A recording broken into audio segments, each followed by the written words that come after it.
ان 6 سالوں کے اندر اگر انسان نماز پڑھتا ہے، ایک وقت کی نماز میں مشکل سے 15 منٹ لگتی ہے، 5 وقت کی نماز میں 75 منٹ لگتی ہے، اور 63 سال کی زندگی میں تقریباً پونے 2 سال بیٹھتے ہیں۔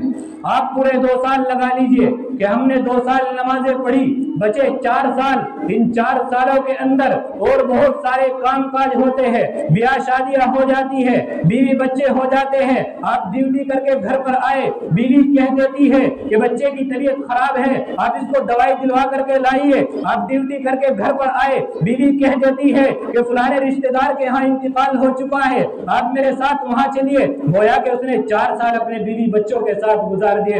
اللہ تبارک و تعالیٰ نے 63 سال کی زندگی دی اور قرآن کریم کے اندر کہہ دیا وما خلقت الجن والانس الا لیعبدون۔ 63 سال میں سے 21 سال سونے میں گزار دیے، 21 کام میں گزار دیے، 15 سال نابالغی کی حالت میں گزار دیے، 4 سال اپنے بیوی بچوں کے ساتھ گزار دیے اور 2 سال نمازیں پڑھی۔ میں قسم کھا کر کے کہہ سکتا ہوں کہ اگر انسان دلچسپی، دل جمعی اور دل لگی کے ساتھ ان 2 سالوں کے اندر بھی نماز پڑھ لے تب بھی جنت مل جائے گی، لیکن آج کا مسلمان ان 2 سالوں کے اندر بھی نماز پڑھنے کے لیے تیار نہیں۔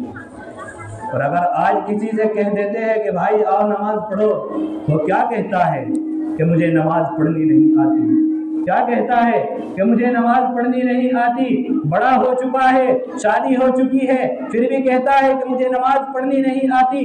آئے گی کیسے جب تو نے سیکھی ہی نہیں؟ ایک وقت وہ تھا کہ علماء کے پاس عوام بیٹھتی تھی، ان سے نماز سیکھتی تھی، ان سے روزے سیکھتی تھی، قرآن کریم کی تلاوت سیکھتی تھی، ان سے نمازیں سیکھتی تھی، کلمے سیکھتے تھے۔ لیکن آج کیا ہوتا ہے؟ آج کیا ہوتا ہے؟ ہم علماء کے پاس کہاں بیٹھے، ہم اپنے اماموں کے پاس کہاں بیٹھے، آج تو ان کی مخالفت کرتے ہیں، کہتے ہیں کہ امام تو بہت خراب امام ہے، اس سے نماز پڑھانی نہیں آتی، یہ امام تو بازاروں میں گھومتا ہے، یہ امام تو موبائل دیکھتا ہے، بڑا فون رات تک چلاتا ہے۔